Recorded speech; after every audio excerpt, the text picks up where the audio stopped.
Believe it or not, this little SMG, Rapacious Appetite, has been highly requested. Not sure why, a ton in the comment section, a ton on Twitter. Maybe people want to see if they're missing out on something, or maybe they just simply think that it's great. I've also seen a ton of people say, oh, it's just a mini Immortal. No.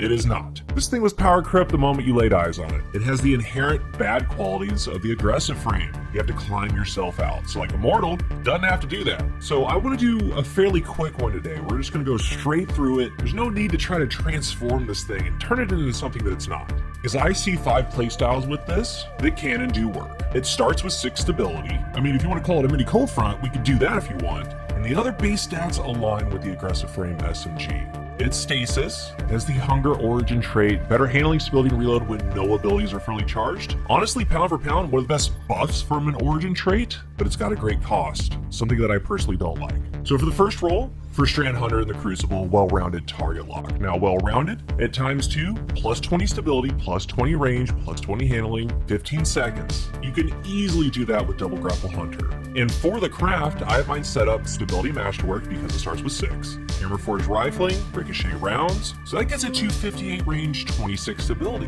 Well-rounded ×2, we go to 78 range, 46 stability. Now this can hang with some of the best SMGs in the game. And on the other side, we got target lock.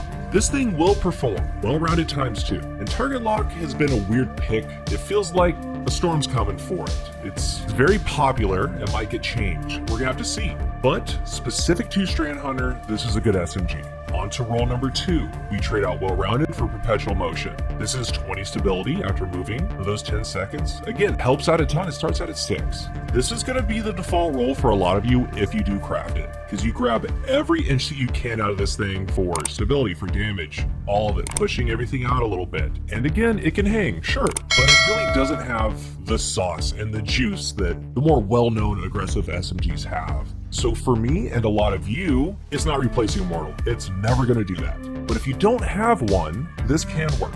It will be able to duel them, and anything in that range. Ultimately though, we're going to have to see how the sandbox plays out. What changes go on when everything gets switched up, if perks get buffed or nerfed. The third way, we're still going to stick with the Crucible. It's going to be a switch build.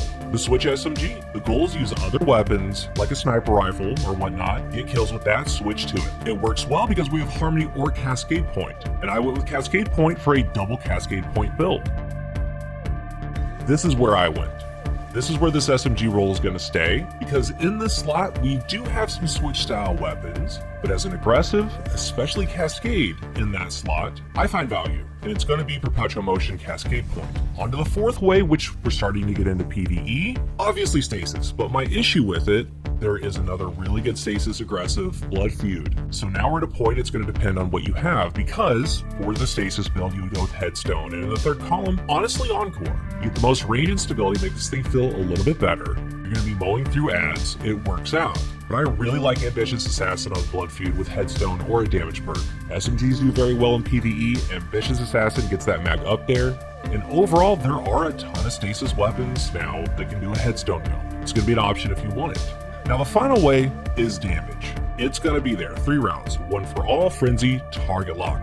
I would go with Frenzy, because Frenzy helps its low stats. It goes to 100 reload, 100 handling, 15% more damage. With that pairing, I again would go Encore. Because the max stack of Encore ×4, with Frenzy up, you got 62 range to push out damage, that 15% that we're getting. 38 stability, which is really crazy when you sit down and think about it. It's like 5 times the base stability, kind of stupid. 100 reload, 100 handling. A perfect just mow and go SMG. All of these are going to work, and it really depends on what you have, because at this point in the game, I'm sure the majority of you have things that can do what this thing can do. But for those that don't, this isn't a bad SMG, because it has the perks to make up for its downfalls. All the talk is really coming from what it's crept to. But as you've seen, it does fine. Like Encore Frenzy, it does fine. But what's really weird, we've seen this with a couple weapons, like it really corners you when it comes to the perk pool, because PvP wise in that fourth column, we have target lock. Like that's it. You're not going to do one for all. You're not going to do Focus Fury. Maybe Frenzy, because then we start switching into those switch builds, Harmony,